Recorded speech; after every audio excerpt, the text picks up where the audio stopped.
हे WhatsApp guys, आप देख रहे हो द एंकर इंडियन शो और आज हम बात करने वाले हैं HSTDV के बारे में, मतलब हाइपरसोनिक टेक्नोलॉजी डेमोन्स्ट्रेटर व्हीकल। लेकिन उससे पहले अगर आपने चैनल को सब्सक्राइब नहीं किया है तो चैनल को ज़रूर सब्सक्राइब कर लेना। तो बात कर लेते हैं हाइपरसोनिक टेक्नोलॉजी डेमोन्स्ट्रेटर व्हीकल के बारे में। तो जी हाँ, ये अभी तक टेक्नोलॉजी डेमोन्स्ट्रेटर व्हीकल है, ये अभी तक कोई मिसाइल नहीं बना है। अगर आपके दिमाग में ये कन्फ्यूज़न था तो जो इसका लास्ट ईयर टेस्ट हुआ था, DRDO का ये कहना था ये परीक्षण बिल्कुल सफल हुआ है। लेकिन काफ़ी लोगों का ऐसा कहना था कि ये परीक्षण सफल नहीं है क्योंकि DRDO ने कोई ऑफिशियल वीडियो रिलीज़ नहीं किया था इसका कि ये परीक्षण सफल है।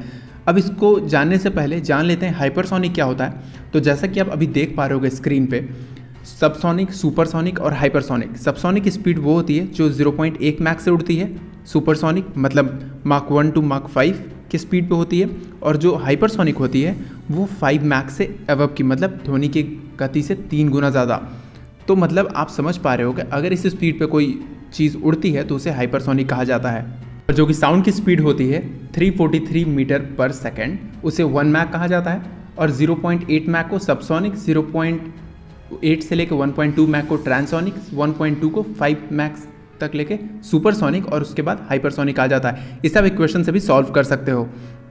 तो अब बात कर लेते हैं इंजन्स के बारे में। तो आमतौर पे सभी मिसाइल्स के इंजन्स का काम करने का तरीका बिल्कुल ही सेम होता है, मतलब थोड़ी बहुत मॉडिफिकेशंस करने के बाद वो इंजन एक तरीके से ही काम करते हैं। तो अब जान लेते हैं टर्बोजेट इंजन्स के बारे में, मतलब टरबाइन जेट इंजन्स के बारे में।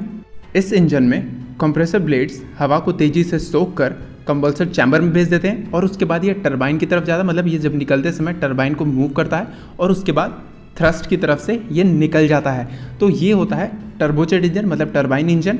और इसी तरीके से रैमजेट और स्क्रैमजेट इंजन काम करते हैं, पर इसमें मूविंग पार्ट्स नहीं होते, मतलब अंदर ऐसा कुछ भी नहीं होता जो कि मूव कर रहा हो। ना तो इसमें कंप्रेसर होता है जो कंप्रेस करके एयर को पीछे की ओर भेजे। ये इंजन 0 स्पीड से स्टार्ट नहीं हो सकते। तो पहले दूसरे रॉकेट मोटर से स्पीड दी जाती है और जब ये सही स्पीड हासिल कर लेता है तब इसको इग्नाइट कर दिया जाता है, मतलब इसको छोड़ दिया जाता है। रैमजेट और स्क्रैमजेट दोनों का अंतर ये है कि स्क्रैमजेट जो है सुपरसोनिक रैमजेट इंजन है। इसका मतलब ये होता है कि बूस्ट फेज में ले जाने से पहले इसे सुपरसोनिक स्पीड तक बूस्ट करना ही होता है। और ये जो HSTDV है ये इंडिजीनियस इंजन का बना हुआ प्रयोग कर रहा है, मतलब वो इंडिया में ही ये इंजन बना हुआ है। और जब शुरुआत में जैसे कि 2001 के पास जब हमने इसे बनाने की कोशिश की थी तो हम असफल रहे थे, और उसके बाद DRDO ने, भारत सरकार ने भी इसे बाहर से खरीदने की कोशिश की थी, लेकिन किसी भी देश ने हमारी हेल्प नहीं की। तो उसके बाद DRDO ने इसे खुद से बनाया।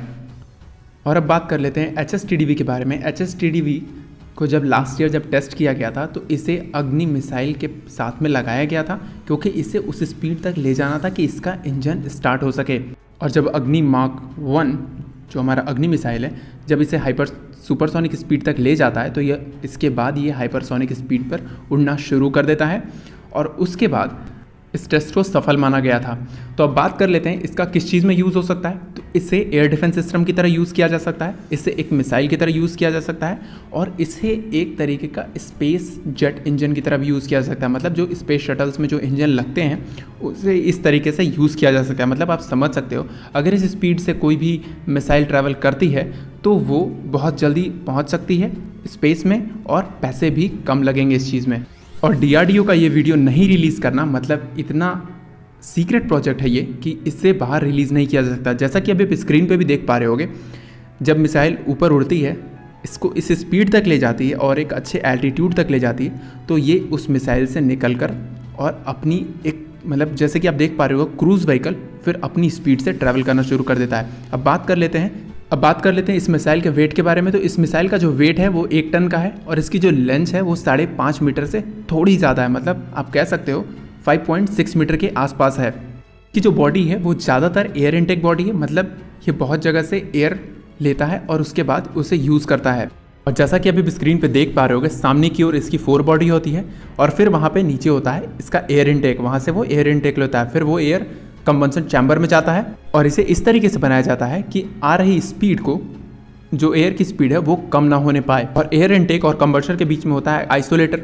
इसका मेन काम ये होता है कि जो गैसेस हैं वो दोबारा से एयर इनटेक की तरफ न जाएं। और कंबंशन चैम्बर में एक हाई स्पीड गैसेस को मिलाकर फिर एक्सपेंशन होता है, और उसके बाद गैसेस हैं वो बहुत तेज़ स्पीड से नोजल से निकल जाती हैं। तो इस वजह से ही इसकी स्पीड इतनी ज़्यादा तेज होती है। और इस व्हीकल में यूज़ किया जाना फ्यूल केरोसिन है और इस केरोसिन में हाइड्रोजन को इस तरीके से मिलाया जाता है इसकी कैलोरीफिक वैल्यू बढ़ गई है और इसे स्टोर करने के लिए ज़्यादा बड़ी स्पेस की ज़रूरत नहीं पड़ेगी, जैसा कि आपने क्रायोजेनिक इंजन्स में भी देखा होगा।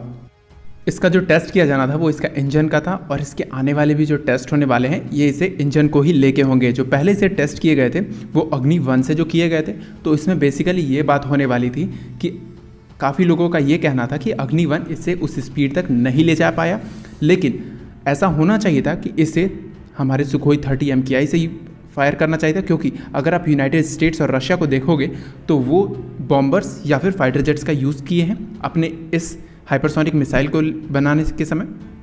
तो इस समय हमें ज़रूरत थी एक ऐसे व्हीकल की जो उसे इस स्पीड पे ले जाता। आज के समय में हमारे पास ब्रह्मोस है और ब्रह्मोस के अलावा शौर्य मिसाइल भी है। तो अब जो अग्नि IP है जो कि एक नई मिसाइल है, इसके साथ इसे यूज़ किया जाएगा।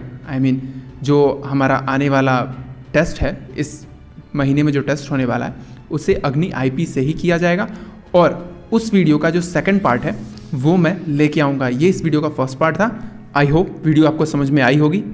अंत तक वीडियो को देखने के लिए धन्यवाद। जय हिंद।